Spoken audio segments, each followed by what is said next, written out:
Bon, les Parisiens, oh, vous avez réussi à me faire stresser encore à la fin du match.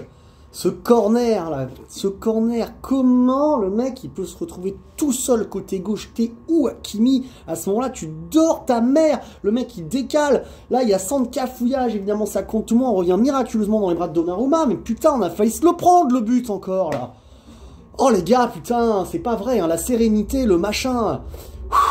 Je sens que c'est, tu sens que t'es encore cardio quoi avec ce PSG, mais au parc contre Toulouse après Reims, ça t'arrive, tu te fais peur quoi. Bon, sinon c'était mieux dans le jeu, c'était mieux bien sûr parce que, bah, comme on l'avait un peu senti, c'est vrai que quand tu joues sans tes 3, c'est mieux. Alors là, tu joues qu'avec 1, donc avec 1, c'est un peu léger pour dominer cette équipe de Toulouse facilement, d'autant que le match a encore commencé, scénario cata, ça se passe mal, tu joues pas mal, tu te déplaces un peu bien, franchement, il y avait un peu de jeu à nouveau comme la fin de Montpellier, et tu prends un coup franc, enfin non, d'abord il y a blessure de Renato, c'est un recrutement de merde, on le savait, putain, merde, il a été blessé toute sa carrière partout. Et tu vas le chercher 15 millions avec un contrat long. Bah c'est déjà sa 3e blessure de l'année, il se fait un claquage tout seul, le mec, putain. Tu vois, mais c'est pas une surprise Renato Sanchez. Et au PSG, t'as toujours plein de blessés, donc tu vas chercher un mec qui en plus est fragile. Ah là là là là là là, et il paraît qu'on a eu 3 offres cet hiver qu'on a refusé pour lui, mais il fallait le laisser partir le Renato. C'est un bon joueur de foot, on l'avait vu à Benfica, mais sa carrière elle est comme ça. À Munich il était tout le temps blessé, à Lille il était beaucoup blessé, à Paris il est tout le temps blessé. Voilà, donc hein. Si tu prenais Ben Arfa, tu croyais qu'il allait lâcher son ballon. Ah bah oui, on l'a pris Ben Arfa aussi, puis il lâchait pas son ballon. Bref, donc du coup il se blesse tout seul, tu fais monter Danilo d'un cran, tu avais la charnière marquée Danilo, tu fais rentrer El Shaddai.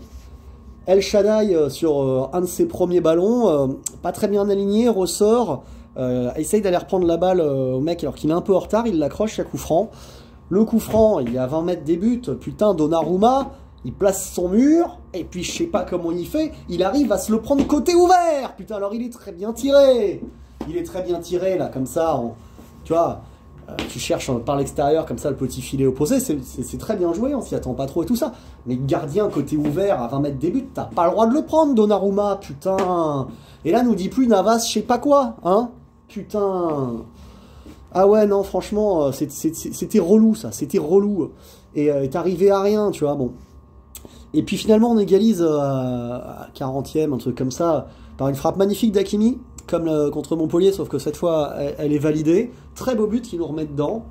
Et puis après, en deuxième mi-temps, bon, on a quand même le contrôle du ballon. Je te dis, Messi a été bon, franchement, ça m'a fait plaisir. Messi, depuis qu'il est à Paris, il est cataclysmique. Il est nul à chier. Et tu t'as envie de pleurer, tu vois. Et en fait, on a compris pourquoi. C'est parce que dans le schéma à 3, il n'a pas assez de relais autour de lui, il peut pas se balader au milieu des uns des autres, il joue qu'avec Neymar, qui joue qu'avec Messi, qui joue qu'avec Mbappé, c'est stéréotypé, il perd la balle tout le temps, voilà.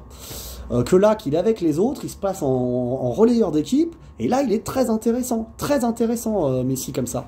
Ça change tout, donc j'ai envie de toi, maintenant je suis à l'écoute à nouveau. Lionel, est-ce que tu vas rentrer dans notre cœur? Parce que jusqu'à présent, franchement, t'es un flop de ouf, quoi. T'es hyper décevant, même s'il y a des moments... voilà.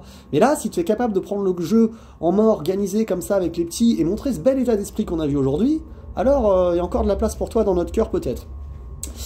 Ça ira quand même mieux quand tu seras pas avec Kitty-Ket et que tu joueras avec soit Mbappé, soit Neymar, qu'un des deux.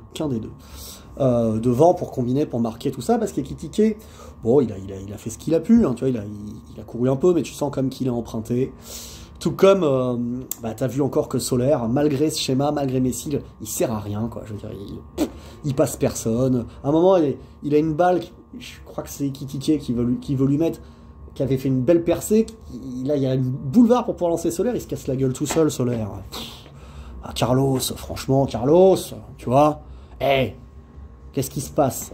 C'est la paella, ça te manque à Valence? Il y avait la paella tous les soirs, tu faisais paella, tu dansais, tu machin, t'étais chaud, et là, Paris, il fait gris, tu sais plus rien faire, tu sais plus jouer au football.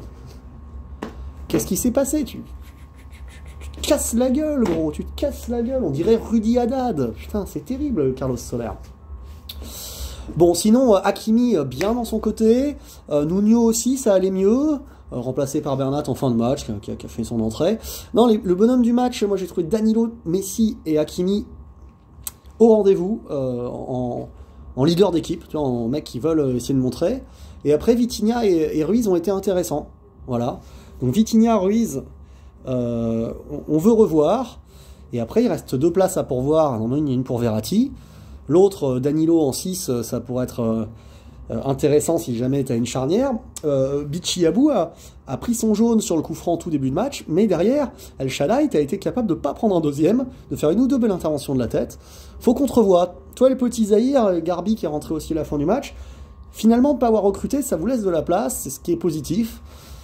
Moi, j'ai repris espoir avec ce changement de schéma un peu, parce que on est mieux organisé, on est plus une équipe sur le terrain. Et si t'es une équipe, alors tu peux faire quelque chose. On n'est plus là quand on est en soliste complètement coupé en deux, tout ça, on récupère pas la balle, les mecs replacent pas. Ça, on peut plus le voir, quoi. Le 4-3-3, en vrai, malheureusement, peut-être si notre milieu de terrain a vraiment pris confiance en lui, on pourra le retenter sur un match où faut gagner, où faut contrer, je sais pas, où tu auras besoin de marquer, peut-être. Mais j'ai beaucoup plus confiance avec 4 milieux de terrain. 4 milieux de terrain un peu regroupés, qui laissent les côtés à Kimi, Nuno, Messi en maître éclaireur, et devant Mbappé ou Neymar pour conclure, pour combiner, pour frapper. Il y a moyen. Il y a moyen. Ça va mieux les Parisiens. On a souffert, mais on a souffert en équipe.